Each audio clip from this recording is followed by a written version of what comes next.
श्री कृष्णा, आज वैशाख शुक्ल पक्ष की एकादशी है और यह एकादशी मोहिनी एकादशी है। धर्मराज युधिष्ठिर कहने लगे कि हे कृष्ण, वैशाख मास की शुक्ल पक्ष की एकादशी का क्या नाम है तथा उसकी क्या कथा है, इस व्रत की क्या विधि है, सो सब विस्तार पूर्वक कहिए। श्री कृष्ण जी कहने लगे कि हे धर्मराज, मैं आपसे एक कथा कहता हूँ जिसको महर्षि वशिष्ठ जी ने श्री रामचंद्र जी से कहा था। एक समय श्री रामचंद्र जी बोले, हे गुरुदेव, कोई ऐसा व्रत बतलाओ जिससे समस्त पाप और दुख नाश को प्राप्त हो जाएं। मैंने सीता जी के वियोग में बहुत से दुख भोगे हैं, अतः आप कोई व्रत बतलाइए। महर्षि वशिष्ठ बोले, हे राम, आपने बहुत सुंदर प्रश्न किया है। आपकी बुद्धि अत्यंत शुद्ध और पवित्र है। यद्यपि आपके नाम का स्मरण करने से ही मनुष्य पवित्र और शुद्ध हो जाता है, तो भी आपका यह प्रश्न लोकहित के लिए बहुत ही सुंदर है।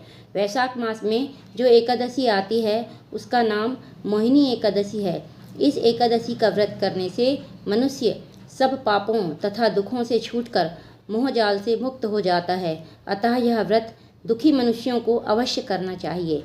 इससे मनुष्य के सब पाप और दुख नाश को प्राप्त हो जाते हैं। अब आप इसकी कथा ध्यान पूर्वक सुनिए। सरस्वती नदी के किनारे भद्रावती नामक एक नगरी थी। वहाँ पर द्युतिमान नाम चंद्रवंशी राजा राज्य करता था। इसी नगर में धन धान्य से पुण्यवान धनपाल नामक एक वैश्य भी रहता था। वह अत्यंत धर्मात्मा एवं विष्णु भक्त था। उसने नगर में अनेक भोजनालय, प्याऊ, कुआं, सरोवर, धर्मशाला आदि बनवाए थे और सड़कों पर आम, जामुन, नीम आदि के अनेक वृक्ष लगवाए थे। उस वैश्य के 5 पुत्र थे, सुमना, सद्बुद्धि, मेधावी, सुकृति और धृष्टबुद्धि। इनमें धृष्टबुद्धि नाम वाला 5वां पुत्र महापापी था। वह पितर आदि को नहीं मानता था। वह वैश्या और दुराचारी मनुष्यों की संगति में रहकर जुआ खेलता तथा स्त्रियों के साथ भोग विलास करता, मद्य मांस का सेवन करता और भी अनेक कुकर्मों में वह अपने पिता के धन को नष्ट करता था। वैश्याओं के साथ उनके गले में हाथ डालकर फिरता रहता था। इन्हीं कारणों से उसके पिता, भाइयों तथा कुटुंबियों ने उसको घर से निकाल दिया और उसकी निंदा करने लगे। घर से निकाल देने के बाद वह अपने गहने और कपड़े बेचकर निर्वाह करने लगा। जब सब धन नष्ट हो गया तो वैश्य आदि दुष्ट सगी साथियों ने भी उसका साथ छोड़ दिया। अब वह भूख और प्यास से अत्यंत दुखी रहने लगा और कोई सहारा न देखकर वह चोरी करने लगा।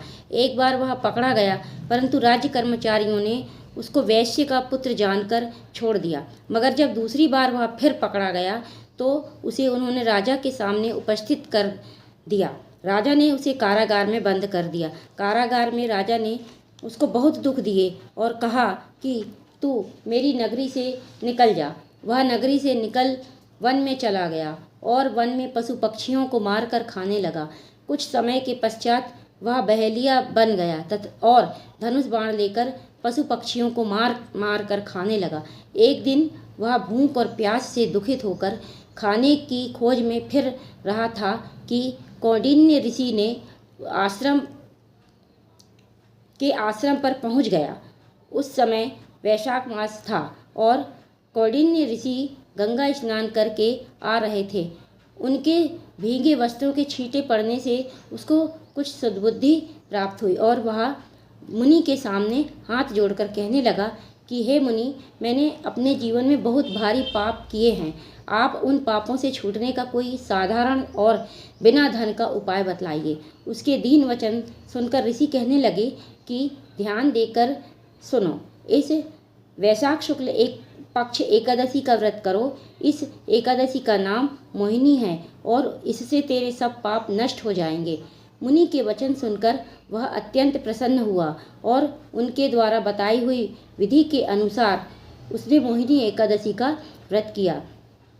हे राम, इस व्रत के प्रभाव से उसके सब पाप नष्ट हो गए और अंत में वह गरुड़ पर चढ़कर विष्णु लोक गया। इस व्रत से मोह आदि सब नष्ट हो जाते हैं। संसार में इस व्रत से श्रेष्ठ अन्य कोई व्रत नहीं है। इसके महात्म को पढ़ने अथवा सुनने से 1000 गौदान का फल प्राप्त होता है। जय श्री कृष्णा।